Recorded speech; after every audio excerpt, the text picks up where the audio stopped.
What's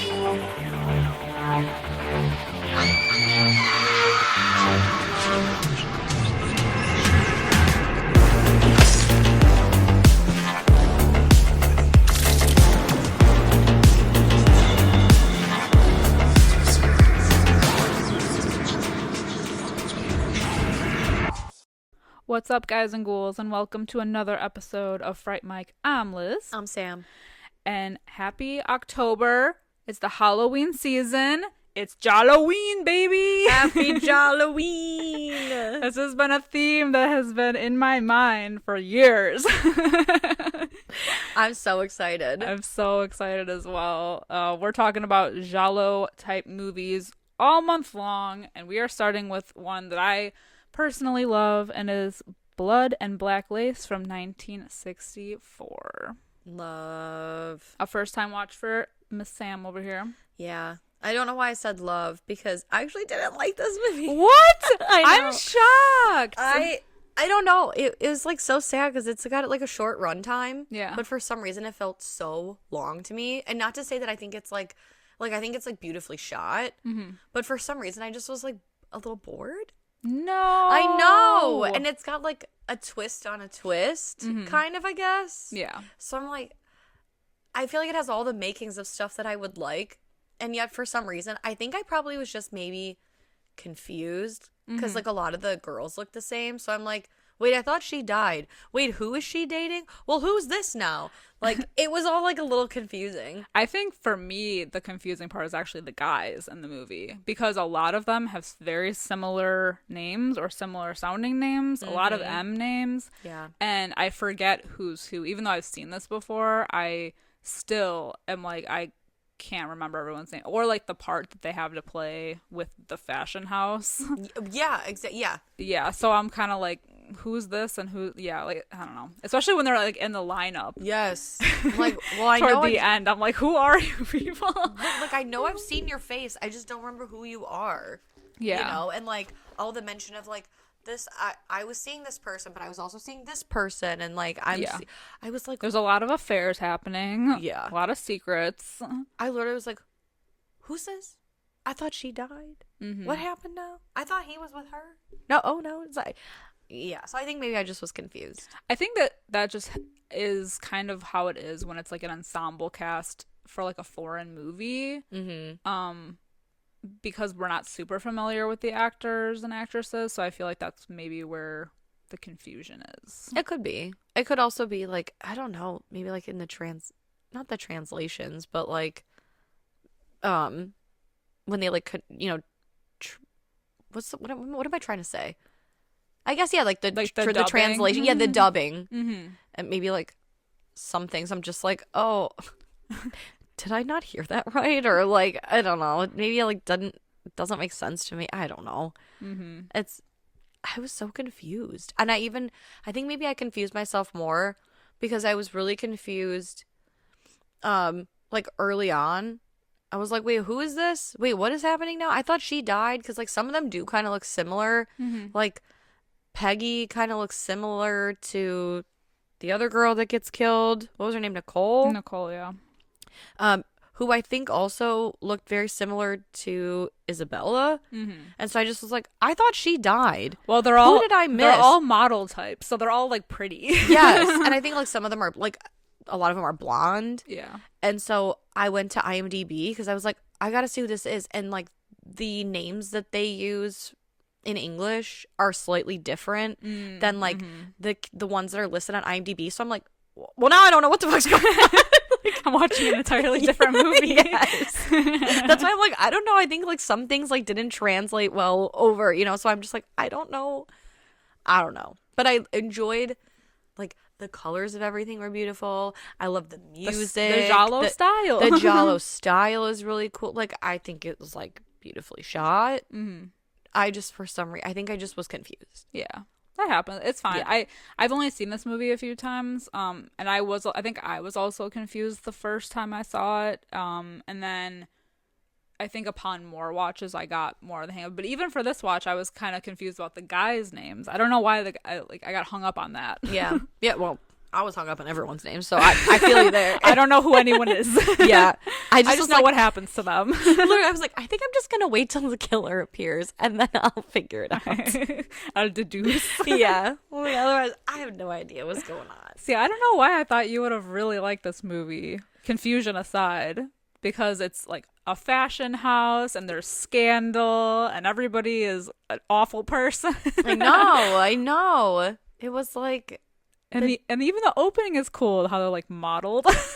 yeah. Well, they look like mannequins. As the opening credits were rolling, I was like, oh my God, how fun. For some reason, it was like a little, like Giallo, like a little like, Suspiria meets like A Clockwork Orange meets like, you know, The Devil Wears Prada with the fashion house. It was like, I was like, okay, I'm super into this. And especially after like the murder in the beginning. Yeah. And then I think like maybe 25 minutes in, I was like, so I don't know what's happening.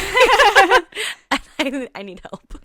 I don't think they do a super great job at kind of giving you exposition about these people, because we're kind of just like thrust into their world, into this like haute couture fashion house that's in Rome. And we like basically start with a murder and then we kind of go into the house and we see that there's models and like the house, the owner basically, like the owner of the company. But we don't learn their names until they're talking to each other. Yeah. Also, I was like, who's this? Because like, it's like that the sign was like Christian haute couture or whatever. Christina. Oh, Christina haute couture, and like the sign falls, and there's those people that they're meeting, and I think that's Isabella, right? Yeah. Right.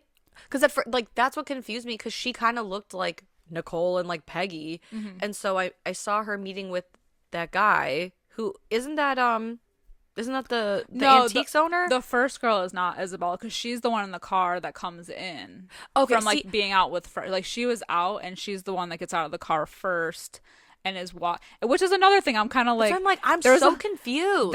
There's a gate and a long stretch of road up to the house. And I'm like, why didn't they drop? Because it was like downpouring. I'm like, why didn't her friends drop her at the house?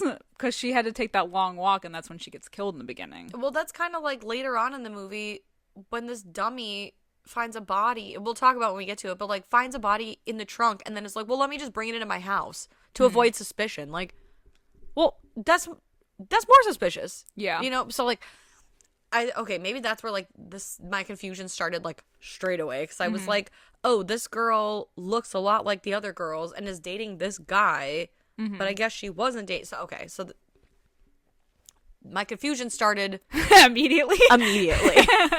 Great, that's good to know. Well, it's I think it's also confusing because she was having an affair with somebody, and the person she was with was also having an affair with somebody else. Right. I think they were really trying to make this so controversial, or like the scandal in this house. But it gets confusing because of how similar everybody looks and their names, and we don't know exactly who's with who right away. So yeah, I can see that. Yeah, like I think the only one that has a distinct look is like that Tao Li. Yeah, the one who yeah, she's really pretty. She's the only one that looks like markedly different than everyone else. Otherwise, everyone's got like blonde bouffant hair. You know, love that. That's why I'm like, I don't know who the fuck this is, but they're calling her Peggy. They're calling her Nicole. Isabella's dead. I don't. Who knows? And the interesting about Isabella being killed, it's a pretty good scene because she's kind of like stalked in the shadows a bit by a mysterious person, and once she's killed, it's the Countess Christina, who finds her right away in that like one of the wardrobes in the house, and I'm like, how did the killer drag her body inside right without anybody noticing? I don't know, man. There's a whole fashion show happening. Whatever. Yeah, and that's how the movie starts. Yeah, and the ambulance takes her body away, and I think it's funny that only one girl is like visibly upset. Yeah, because when the inspector shows up, he is kind of like, nobody else cares. Like he's asking them all questions about Isabella, but nobody knows, especially like the Countess who employs her, is like, I don't know anything about her. They just come to work and they leave, and their life is their life. Yeah, she, like, I think at one point says, like, I'm not running a boarding house. Yeah. I don't know. But nobody else seems even like bothered that she's dead, other than the one girl who's crying. Which is so weird because Isabella, though, I think like the whole thing of this movie is that they find a diary that Isabella had been keeping, and it's got all this like juicy information about all the other girls. But somehow, like, even though Isabella knows all their deep dark secrets, no one seems to know anything about her. Mm-hmm. Especially when it comes to like the inspector, like no one seems upset, but like everyone's coming to her apparently with these like juicy secrets. Like Peggy, who's one of the models, she reads a diary excerpt about herself where she, I think it's implied that she needed money for an abortion. Yeah. So it's like that's a pretty serious thing to come to somebody with that like you in turn don't know anything about. Right. I just thought that was really weird too. I was like, nobody knows anything about you, but she's like the keeper of secrets. She is. She's the master of whispers or whatever. Like, what the fuck? Literally. Yeah, like I don't understand. I feel like they do know more. They probably just don't care about it because they talk about how the Countess is a widow. So like they know that information from about her. Yeah. Like they're doing like little side conversations, but in the grand scheme of things, they're kind of like very meh about it.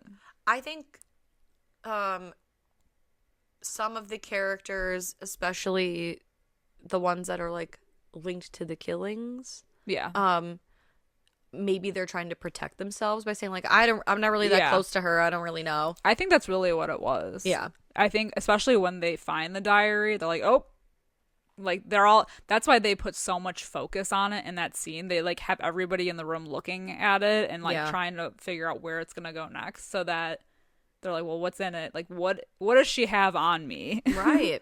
Right. And it's just interesting that coming from the killer's perspective, you're like, okay, I get it.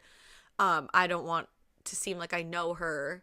But at the same time, it's like the ones that are innocent, they still are like, well, what kind of juicy shit does she have? I mean, it's not like it's, I don't know. Yeah. It's just so fun. Again, like, I just think it's so funny that she's like the master of these like secrets, but they would have had to come to her with the secrets. Well, yeah, and they do find out that she had like a lover on the side, and that was that Frank Scalo guy, who I believe was also with Nicole. Yeah, the antiques guy, right? The antiques guy. Yeah. And he kind of plays it off like he doesn't really know anything about her either, but we do learn that he basically supplied everyone in the house with like cocaine. Everyone except Isabella, who was trying to get him to kick his habit. Right. I can change him. Right. Please. Been there, done that. But yeah, oh my God. This girl, she had a lot going on, this Isabella. Yeah, but I do love the scene with the diary. When they find her diary. I loved that. Yeah. That was fantastic. Like because then you can see the panic in everyone's face because they're like, oh my God, what is in here? Yes. And it's Nicole, I believe, that puts it in her purse. And she's like, I'll take care of it. I'll bring it to the police. Like, it's a personal item. And like, I was close with her. And so I'm going to take care of it. And they're all watching it go around the room. I love that shot. So like, because there's a fashion show going on, it's kind of like the backstage that we see. And we see her put the diary in her purse, and she sees somebody else looking at her purse. So she picks it up and she moves it. And then the whole shot is like the purse is in focus, and we watch Nicole go onto the runway. In the background. It's all one shot. Yes. And then everyone around the room is kind of like eyes on the purse. Mm-hmm. And there's a scene where like a rack of clothes goes by the purse, and then when the rack goes by, it's gone. Mm-hmm. So it's like, oh God, who has it? Where did it go? Because you assume because Nicole leaves. Well, she goes to she calls Frank. Call Frank and be like, hey, I got tea. Yeah. That Isabella left behind this diary. I have it on me. Like, I'll bring it to you. So she's basically covering for him. Well, and it's weird. So this was another thing too. I was like not even sure if she was talking to Frank because he says something about like, oh, I'll be right there. Mm-hmm. And then all of a sudden he's like, actually, no, you come to me. I'm I'm sick. I don't think she really is he coked up? Like, well, maybe. But there is somebody lurking in the shadows behind her that's listening in on this conversation. Yeah. So I'm like, okay. That was also kind of confusing to me because it was just like a real quick switch where he's like, I'm on my way. Just Actually, kidding. I'm really ill. I'm and she's so dramatic. She's like, Frank is fatally ill. I have to like borrow your car. Yeah. So she borrows Peggy's car. Yeah. Peggy, who looks very similar to Nicole, and they're also roommates. So she's like, oh, cover for me. And she takes her purse. And it's not until later so Nicole goes to the antique shop. Mm-hmm. Oh, wait, really quick. Just yeah. one more shot that I wanted to talk about while they're all getting dressed. It's the same as the purse shot. I think it might be like slightly beforehand because I was reading about this because of this like film's budget.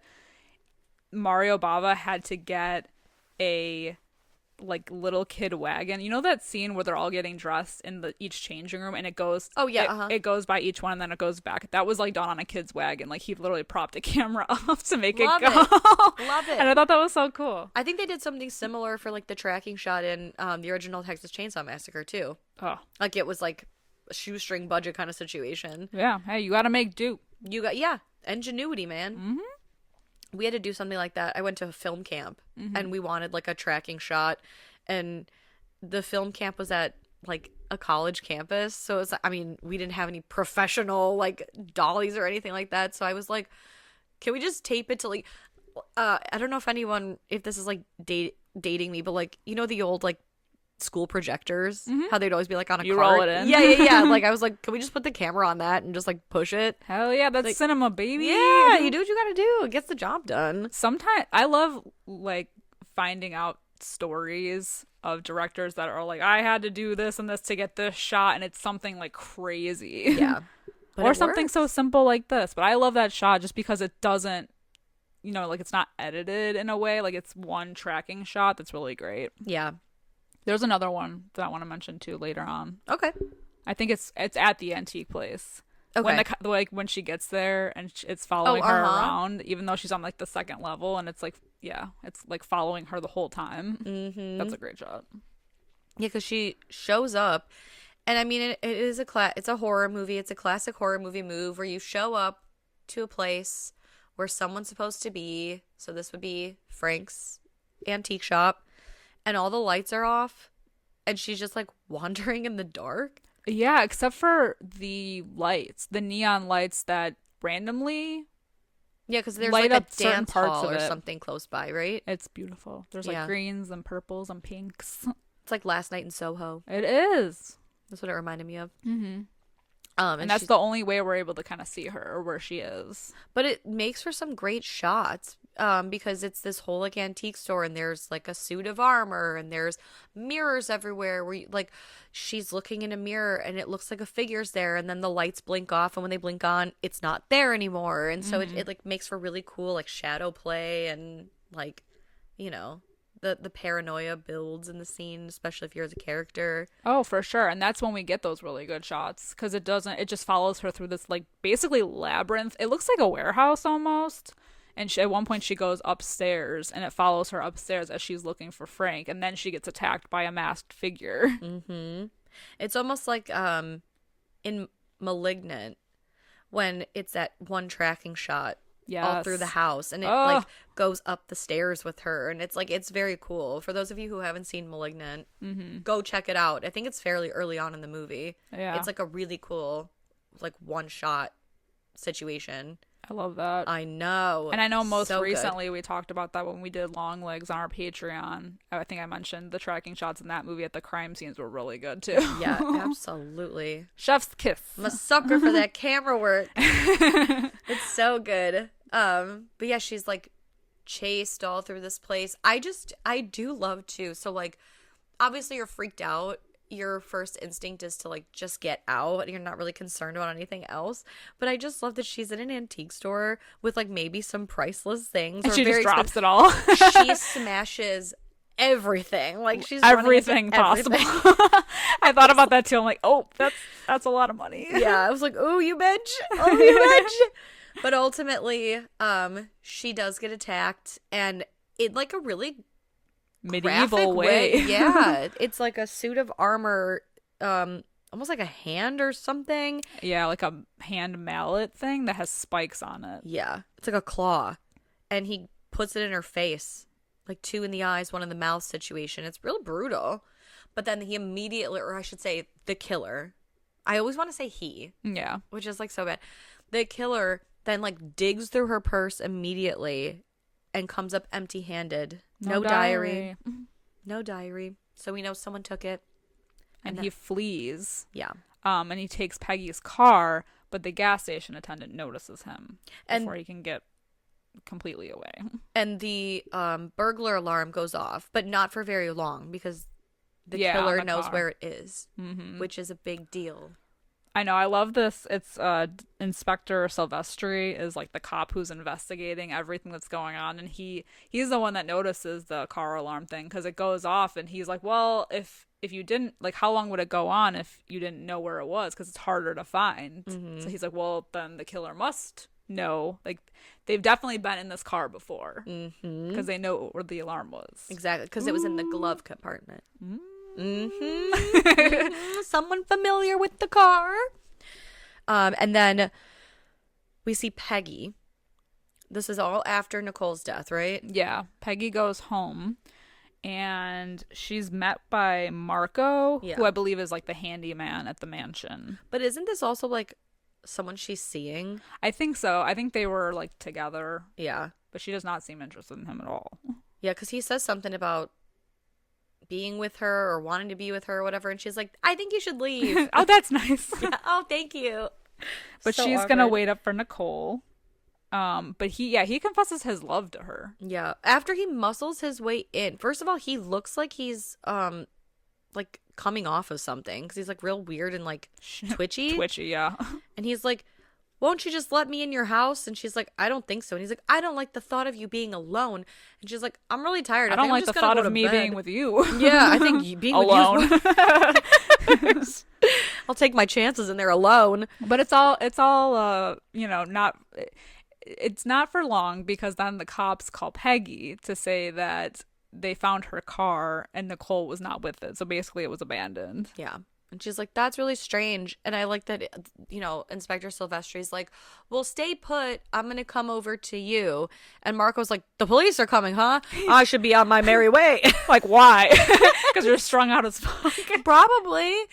And so he leaves. And she's like, I just love this. I love the decision making in this movie by all these characters, because when Marco shows up and he's like, you should let me in so you're not alone, Peggy's like, I'm really tired. I think I'm just going to go to bed. And he's like, well, you have to wait up for Nicole anyway. And she's like, okay. And then she's smoking and she's doing whatever. And she's like ready to gossip. And I was like, bitch, I thought you were ready for bed. So then she was just avoiding him. Yeah, true. So then when he leaves, she whips out that diary and is furiously reading through it until she finds the passage about her and how Isabella loaned her $1,000 because she's pregnant. So then it says, next time I'll ask them or him or someone for $2,000. So it's like Peggy's borrowing money from Isabella, who borrowed it from someone else. So it seems like she's extorting somebody for money. Yeah, and she wrote everything down in her diary, basically to keep tabs, I think, too. I think so. Enjoy the podcast, like what you hear, and you want to hear more? Well, you're in luck. We have a Patreon. That's right. If you don't know, we talk about new movies on our Patreon. We do monthly rewinds so that way you can find out what we are watching between our main episodes. Sometimes we craft spooky cocktails to match our theme of the month, and watch parties galore. So much fun over there. Head over to patreon.com/Fright Mic podcast to check that out. Again, if you want to hang out with us a little bit more, then support us over on patreon.com/Fright Mic podcast. And we'll love you forever. Okay, bye. And so Peggy at first rips out the passage just about her and throws it in the fire that's going in her fireplace. And then she decides, you know what, I'm just going to burn the diary as a whole. But like immediately, like the Kool-Aid man. That killer. It's like masked Mr. Ghostface. Yeah. Because he kind of looks like kind of looks like Darkman or something. Yeah. Or like I thought that too. yeah. Because it looks like he's just has like a nylon on his Yeah. face, but like a hat and a trench coat. Mm-hmm. I kind of like him though. Like Rorschach without the Rorschach. Yeah. Yeah. Yeah. Exactly. Yeah. And it's like pantyhose on his face, but Yeah. cooler. Did you ever see Saving Silverman? Yeah. The like 2000s comedy. Mm-hmm. Remember when they break into Amanda Pete's house and they have the nylon over their face? Yeah. Like, that's what it reminded me of. Like I could clearly Like see that, but cooler. Yes. Not as tight. Oh my god, exactly. And yeah, he busts in there real quick. and I like that. So like He beats the shit out of her. beats the shit out of her, but then he's got her by like he's got his mouth over or his hand over her mouth, and with one hand, because he's so strong, or they are so strong that they just are able to strong arm her And write hold the her. note. And then whips out a notepad and just like, where's the diary? And she's like, I burned it. That happens in a burned movie it. that we're going to talk about next week. It's so funny. that I want to mention, and I will remember it. I swear to my God. Lord. Yeah, I love that. The fact that he has time to sit there and write love notes. Yes. To the police. Oh my God, it's just hysterical. And so she's like, I burned it. But then we hear the inspector show up. And so it's just so funny too, because this killer struggles because Peggy, for some reason now at this point, just is like gone limp. Yeah, she's like knocked out, and so he drags her body out of the house, but there's clearly been signs of a struggle because like all the furniture is tipped over. The cops just like walk into her house Because the door's open, by the way. yeah, the door's open, but they don't seem alarmed. Well, and I also think it's interesting too because it shows the killer dragging Peggy's body out, and like it seems like he's really struggling, which at first he was so strong to hold her with one hand, but now he's struggling with this like limp 90-pound model's body, and then they are pulling the body up the stairs Yeah. because the inspector is coming from the level below. But then it seems later on when we see what the killer's doing with Peggy and how he's torturing her, they're in like a basement, Yeah. in like a Freddy Krueger basement. Yeah, he must have dragged her body all the way back down then. This killer really has a lot of stamina. A lot of cardio happening in this movie. Yeah, good for them. More than Ghostface. Yeah, for real. Meanwhile, Frank, who was supposed to meet Nicole at the warehouse, shows up at Morel's house, who's that like rich guy. And he's married to, oh my God, what is her name? Greta? Yeah, Greta. Greta. And he's basically like saying that he went back to his warehouse, found Nicole dead, and panicked. And he needs an alibi. And so he basically came to, I guess, blackmail him in a way.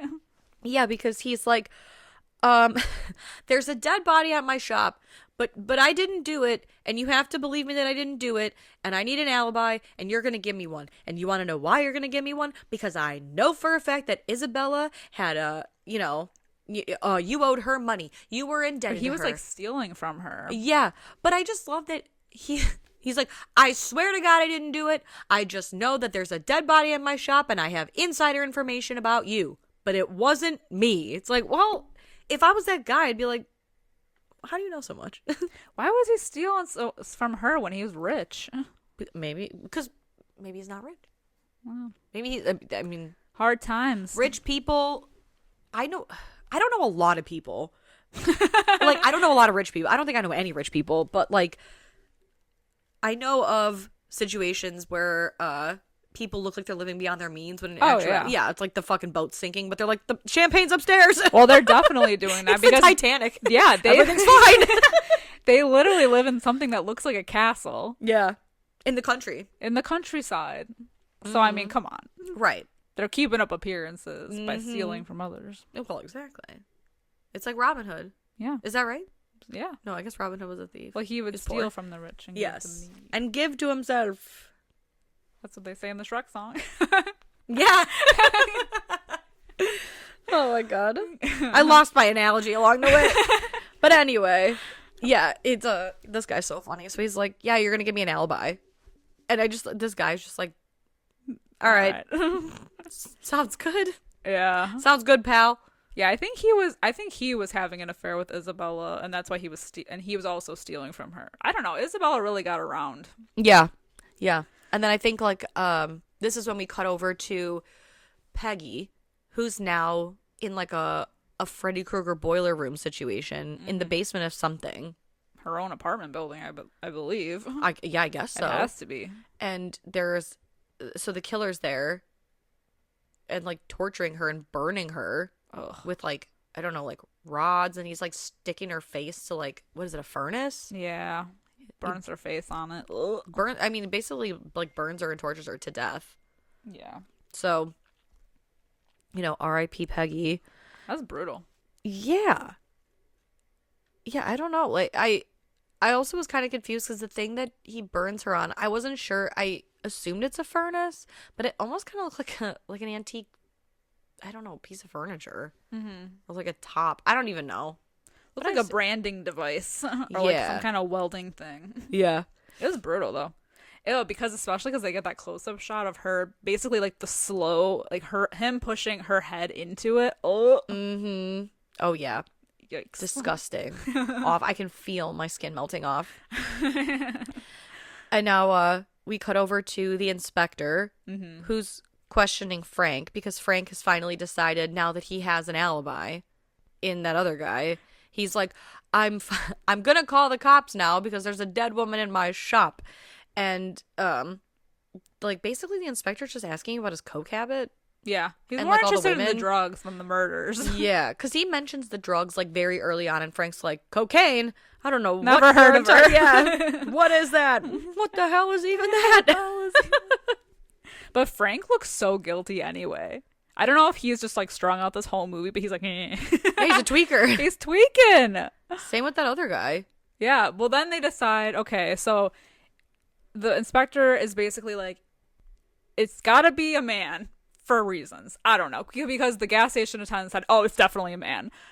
And so he's like... It's a man, despite the fact that I could not see its face or any distinguishable body things. But he's like, no, definitely a man. Like, he's very sure of himself. So the inspector drags all of the men, basically who have any association with the fashion house, because they all knew Nicole or Peggy, because it was her car. And they had most probably been in the car.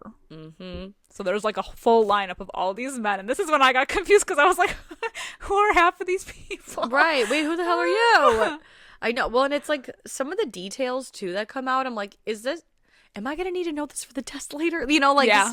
Like it makes no difference because they bring in the girl's like housekeeper. Mm-hmm.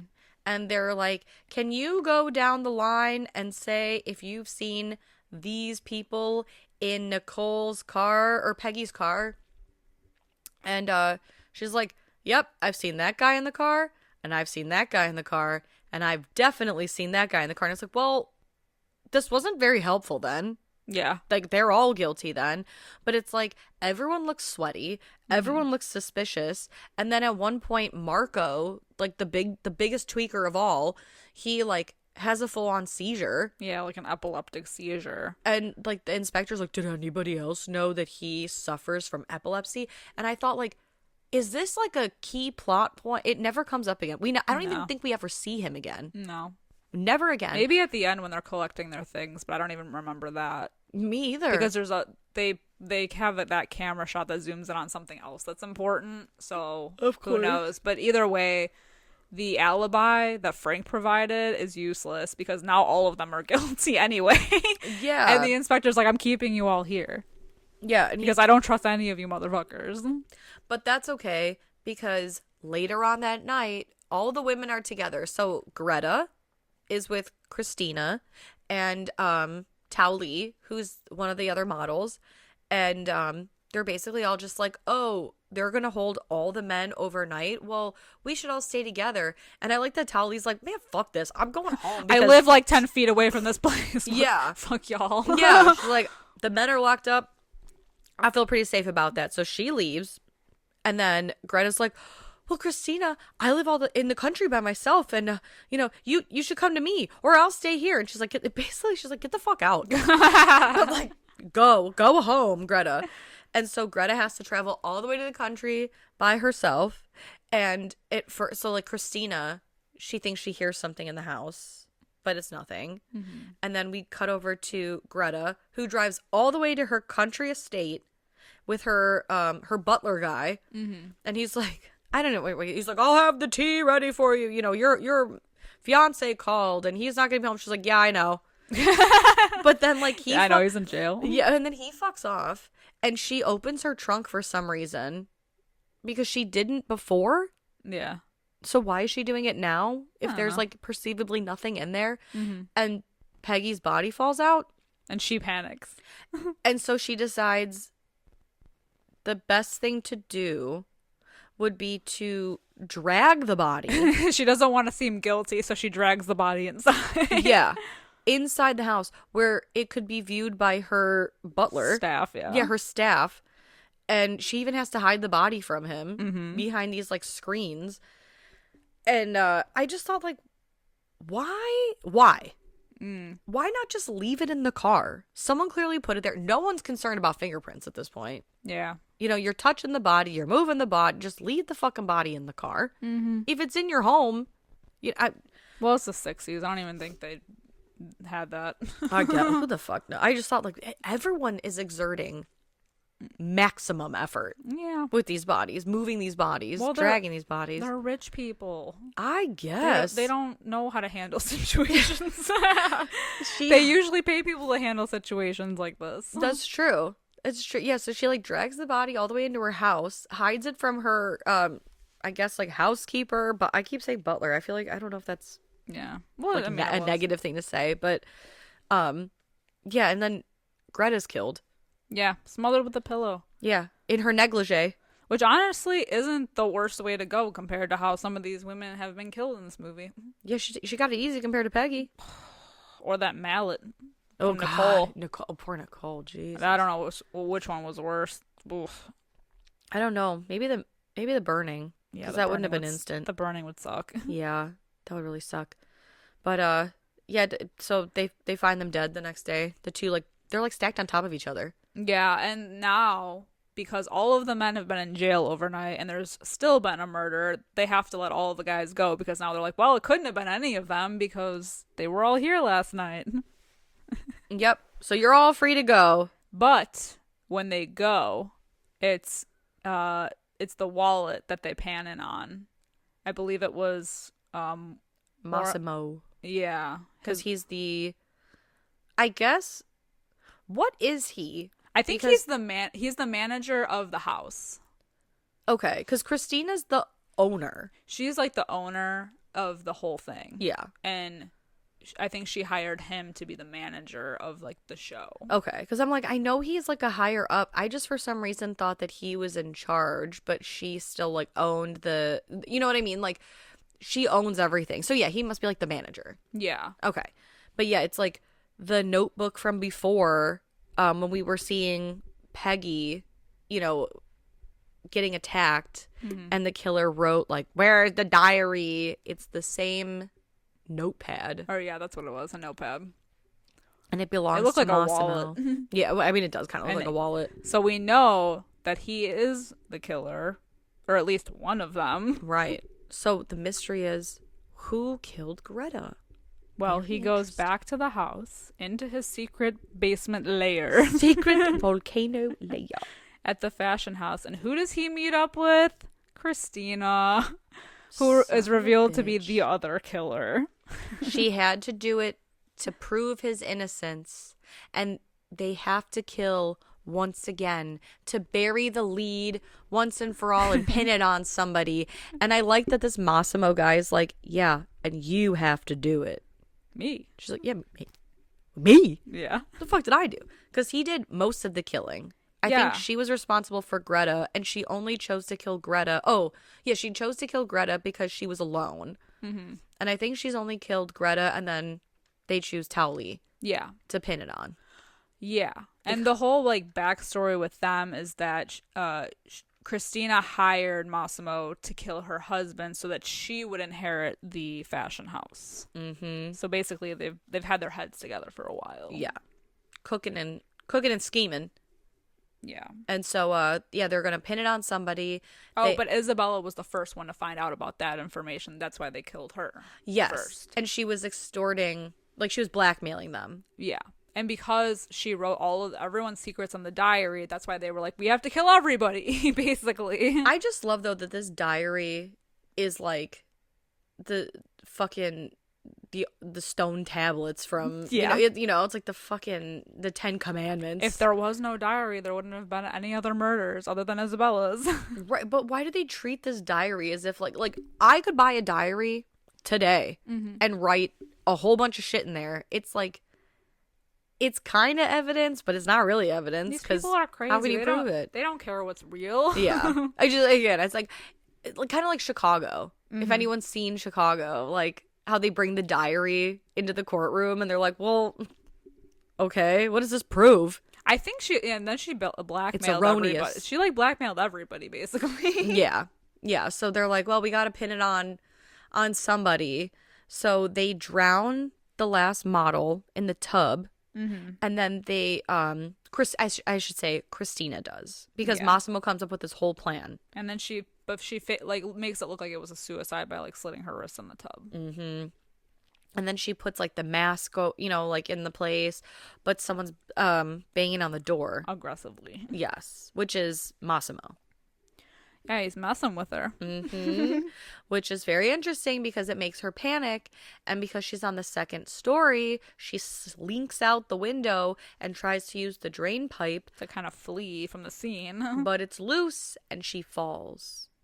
And so he thinks he's won. Yeah. Because he was against her the whole time. He wants the fashion house. He wanted to murder the both of them, you know? So he's back at the house looting her jewelry drawer. Yes. Like the second that he thinks that she's dead. A fucking pig. And then the secret basement door opens and out comes Christina, alive, not looking well, but alive. And she's like, I bet you're surprised to see me. And he tries to sweet talk her the whole time, like, I knew it, you were the strongest person, blah blah blah, love you so much, we can get away now, we can go on a vacation, blah blah blah. She shoots his ass. As she should. I like that she's like, you never loved me. And he's like, I did love you. She's like, you loved my shit. And then she literally shot him. I love it. As he's got pockets full of her jewelry. Yeah. But baby, I can change. Yeah. I swear. Yeah, she shoots him twice, good and dead. Attempts to call Inspector Silvestri. And then she dies from it. She succumbs to her injuries. She's like, the store awning broke my fall. It must have been some awning. Yeah. Incredible. Very dramatic, and I can only imagine what a mess this Inspector Silvestri has on his hands. How is he going to piece it together? With pieces of people. I know. What's he going to finds make along of this? the way. Yeah, right? I guess as long as the killing stops. It's not the friends you make along the way, it's the pieces of them that you find. It's the pieces of them you fashion into luggage. Fashion. Yeah. Sickening. What a toxic environment these people have made for themselves. I know. Blackmail, scandal, drugs, affairs. Fashion's a dangerous business. I love it. This movie's fun. Yes. Fashion kills. Ugh. So you didn't like it? Or you liked it, but you were confused. I didn't love it, but I liked it. I liked a lot of, I loved the camera work. I loved the colors. I loved, a lot of the shots and everything. I was confused by it. So I think if I were to go and watch it again, knowing now, having done a run through of it, I could probably oh, I see where I missed this in the beginning, or oh, I see this now. So I think it's probably one of those, if I watch it again, I'll like it more. Yeah. But my initial viewing, I was like, I don't know. I don't know about this one. And I know you liked it so much that I was like, I don't get it. I don't understand. But it's my own stupidity. And I knew, I know it's because I didn't understand it. What? So that's why I'm like, I didn't hate it. I just didn't get it. Well, hopefully us walking through it gave you clarity. Yeah, a little bit. Especially, but it is especially confusing. that piece at the beginning. Because I was like, this bitch looks exactly like the other bitch. Who looks like the other bitch? And it's in the dark. And yeah, so I was like, I was confused from the jump. Yeah, that's the only part about this movie that I don't like. I think it is confusing with all the people. Yeah. And how we don't know a lot about them, and we're thrown into the situation, and it's kind of like we're assuming, or we're left to assume what's happening instead of things being explained properly. Exactly. But yeah, I think if you watch it again and again, you might pick up on it more, because then you'll be like, oh, this is this guy. You know. Yeah. All the guys look the same. Yeah. That's confusing. Yeah. And a few of the girls look the same too. Yeah, to me, they almost all look the same. So I was like, well, blonde number 2 is dead and they called her Peggy. So I'm just going to go with it. And there's Marco and Massimo and... Yeah. So confusing. Too many. All right. Well, what are you going to rate this movie? So for now, I'm going to give it a 2.5 out of 5. Okay. Because like I said, I just was confused by it, but I know I'll like it. So like I didn't hate it, but I can't say that I loved it. So 2.5 out of 5 for me. How about you? I'm going to go 4 out of 5. Okay. Because I really enjoy this movie. I think the way that this movie is shot is so beautiful and so unique, and just a Giallo staple. It has all of the elements, I feel. Mm-hmm. I feel like it's quintessential. Even that thick pinky blood. Yeah. Or like, it's either pink or it's really, really bright red. Yes, like paint red. Yeah, love it. Mm-hmm. Mm-hmm. Love it so much. I know. It's a good start to Gialloween. Gialloween, more to come. I know. Anyway, let us know if you guys have seen Blood and Black Lace. Hit us up in our Discord at Fright Mic Podcast, or you can follow us or comment on any of our social media accounts at Fright Mic Podcast as well. And if you have a few minutes after the show and you wouldn't mind giving us a quick 5-star rating and review, we would really appreciate it. And we hope that you come on this Gialloween journey with us. Ooh, that's a thing to say. I love Gialloween journey. I love it. All month long. Until next time, I'm Liz. I'm Sam. Rest in peace.